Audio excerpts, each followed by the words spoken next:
स्वराज्य संवाद न्यूज, जनतेच्या हक्काचं व्यासपीठ। आम्ही सगळे ग्रामस्थ आमच्या या अमर उपोषण शाळेच्या बाबतीत घेऊन आलेलो आहोत आणि आमच्या या कार्यक्रमाचे सूत्रसंचालन आमचे गावचे कार्यकर्ते धडाडीचे बुधाजी डामसे, त्याचप्रमाणे सरपंच आहेत आणि पोलीस पाटील होते, म्हणजे सगळीच यंत्रणा होती, गावातले सगळे कार्यकर्ते होते आणि सामाजिक न्याय मिळवण्यासाठी किंवा आमची एकच मागणी होती की आमचा फक्त एकच विषय होता डोक्यात की आम्हाला 8वीचा वर्ग सुरू करायचे आणि तो वर्ग आमच्या या शासनाने करावा, आमच्या प्रशासनाने करावा। पण आमचं प्रशासन आणि शासन इतकं नीच वृत्तीचं आहे की ही रात्र बसून आम्हाला इथं काढावं लागत आहे। सकाळी 10 वाजता इथं येऊन बसलोय तरी यांचा याला फोन जातो त्याला फोन जातो, कोण उचलतंय कोण नाही उचलत आणि एकमेकाची भाषा एकमेकाला येऊन सांगतात कानामध्ये, हलकट सारखे वागायला सुरुवात करतात।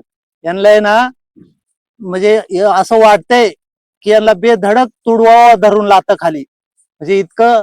आमच्या महिला होत्या 5-25, आता आम्ही त्यांची व्यवस्था बाहेर केल्या लाईट नसल्यामुळे, ते सगळं अंधारात बसलेत। मग अशी टेंब्याचा उजेड केला, आता ते टेंबही गेलं खपून, रॉकेल नाही। आता ते सगळं ही आमची इथली व्यवस्था विस्कळीत होत चालली, म्हणजे असं हलकटपणाचा व्यवहार आमच्या संघ करतात। आणि आम्ही काय मागतोय तर फक्त शिक्षण मागतोय, म्हणजे आमचा हक्क आम्ही मागतोय। आम्ही कुणाचा काही घेत नाही ओरबडून किंवा कुणाकडे जात नाही काही भीक मागायला, यांच्याकडे मोठी योजना मागतोय किंवा आमचं काही वैयक्तिक सुधारणा मागतोय असं काय नाही। हा शिक्षणाचा हे हक्क आहे आणि तो सगळ्या देशभर जर पसरला असेल तर तो आमच्या गावात का होऊ नये। तुमच्या मागण्या काय आहेत? आमची शिक्षण 8वीचा वर्ग सुरू करणे एवढीच आमची मागणी होती। आंबे आणि तिथं शासकीय आश्रम शाळे पूर्वी 10वीचा वर्ग सुरू झालता आणि तो वर्ग 2 वर्ष 3 वर्ष चालू होता आणि यांच्या हलगर्जीपणामुळं नैसर्गिक मान्यता नाही म्हणून गावकऱ्यांना फसवणुकीचा दावा दाखल करतात गावकऱ्यांच्या समोर, आणि ते यांना राहायचं नाही प्रशासनाला, ते टिकवायचं नव्हतं पुढं म्हणून यांनीच त्याचा फॉलोअप काढून कसा तरी आम्हाला सांगत फसवत आम्हाला ते बाजूला काढून ठेवला आणि आमचं 4थी 7वी पर्यंत वर्ग सुरू ठेवला। म्हणजे 2 वर्षाचा निकाल आमचा रिझल्ट जर पाहिला तर तो 85% होता। आता हे नैसर्गिक मान्यता म्हणतात। आता नैसर्गिक म्हणजे काय या शब्दाचा अर्थ आमच्या कोणत्याच म्हणजे आदिवासी शेतकऱ्याला कळाला नाही किंवा आम्ही शिक्षण घेतो आम्हालाही कळाला नाही ते। पण माझं मत असं आहे की नैसर्गिक म्हणजे काय, मी जेव्हा 50 वर्षाचा असतोय 51व्या वर्षी मी पदार्पण करतोय तेव्हा ही नैसर्गिक गोष्ट चालू होते ना। मग ह्या हिसाबात हा पण वर्ग 85% जर निकाल होत असेल तर तो पुढे चालू व्हायलाच पाहिजे होता।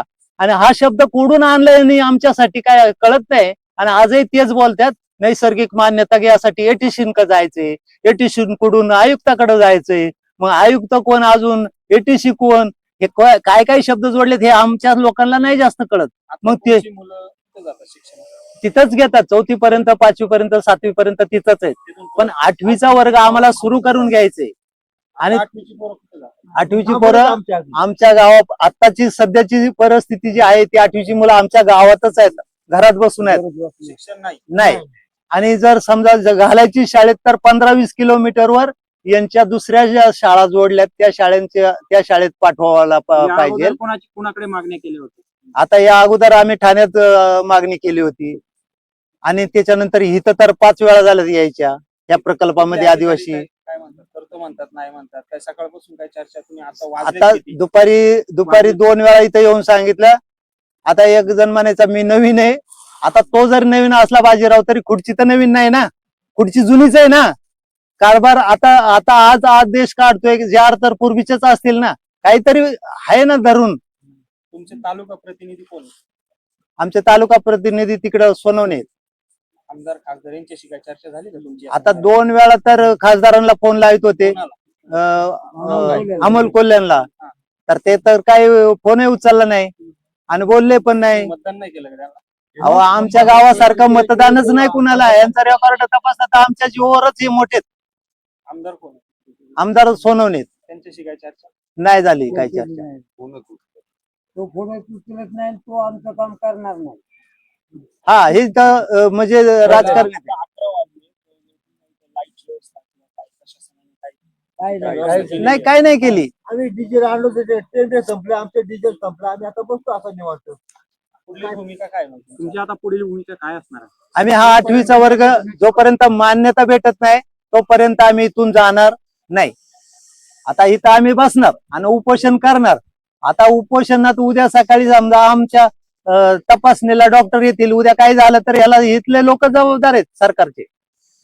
11 वाजले, प्रशासनात कोणी आलेच नाही का चर्चेसाठी? नाही ते आले दुपारात 3 वाजता 4 वाजता, मग अशी 8:30 वाजता पण आलते. आम्हाला म्हणत होते जेवायला जा, पण जेवायला म्हणजे आम्ही उपोषणला बसलोय ना, यांच्या हिशोबाने आम्ही का जेवत बसू? आमची मागणीच मान्य नाही तर मग काय जेवायचं? अंगुरून आथरणाची काही सोय नसणार आहे, त्यामुळं आमचा पाप आम्हीच भोगतोय, यांना काय त्याचं घेणं देणं नाही.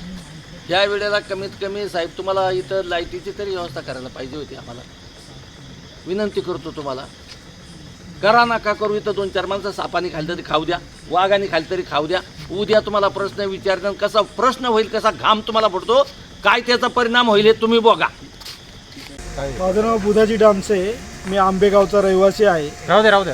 आम्ही सकाळी 10 वाजेपासून या ठिकाणी प्रकल्प ऑफिसच्या समोर आमरण उपोषणासाठी 112 कुटुंबातील प्रत्येक कुटुंबातले एक सदस्य महिला पुरुष या ठिकाणी बसलेलो आहोत. महिला नाही, पुरुषच दिसतात. महिला 10:30 वाजेपर्यंत महिला या ठिकाणी होती, परंतु इथं पाहता पूर्णपणे अंधार आहे, लाईटीची सोय नाही. या ठिकाणी एकच बाथरूम आहे, पाण्याची पुरेशी सोय नाही. त्यामुळं महिला भगिनींना आम्हाला नाईलाज असतो शेजारी शिफ्ट करावं लागलं आणि आम्ही सगळे पुरुष या ठिकाणी बसून आहोत. तर आमची फक्त एकच मागणी आहे की आंबे या ठिकाणी इयत्ता 7वी ते 7वीपर्यंत शाळा आहे, 8वीचा वर्ग त्या ठिकाणी सुरू करावा. आमच्या शाळेमध्ये गेल्या वर्षी जी 7वीतून पास झालेली मुलं आहेत त्याने आजपर्यंत पालकांनी कुठेही ॲडमिशन घेतलं नाही. 1 महिना होत आलेला आहे, त्या मुलांचं शैक्षणिक नुकसान होत आहे. आमची प्रांजळ मागणी आणि एकच मागणी आहे की आमच्या गावामध्ये 8वीचा वर्ग सुरू करावा. पूर्वी सरकारने आदिवासी विभागाने 1ली ते 10वीपर्यंत शाळा त्या ठिकाणी सुरू केलेली होती. 10वीच्या 2 बॅचेस त्या ठिकाणी घेतलेल्या आहेत. तरी सरकार आता म्हणते की तुमच्या शाळेला इयत्ता 8वी ते 10वी मान्यता नाही. हा आमच्यावर अन्याय आहे. जर मान्यता नव्हती तर आमच्या इथं 8वी ते 10वी हे वर्ग सुरू कसे केले, हा आमचा प्रश्न आहे. पहिली होती का मान्यता? 8वी ते 10वी म्हणजे पूर्वी आमच्याकडं 8वी ते 10वी शाळा चालू होती, 250 मुलांचा पट होता आणि इतक्या मुलांची सोय करूनही आता सरकार म्हणते की तुमच्याकडं मान्यता नाही. तर त्यामुळं आम्हाला असं वाटतं की मान्यता नसेल तर आमच्या इथं शाळा चालली कशी, आणि ती मान्यता काढून घेतली तर कुठल्या आधारे काढून घेतली, आणि त्या मान्यता काढून घेतल्यामुळं आमच्या शैक्षणिक नुकसान होत आहे. म्हणून आम्ही या अन्यायाच्या विरुद्ध या ठिकाणी उपोषणाला बसलो आहोत.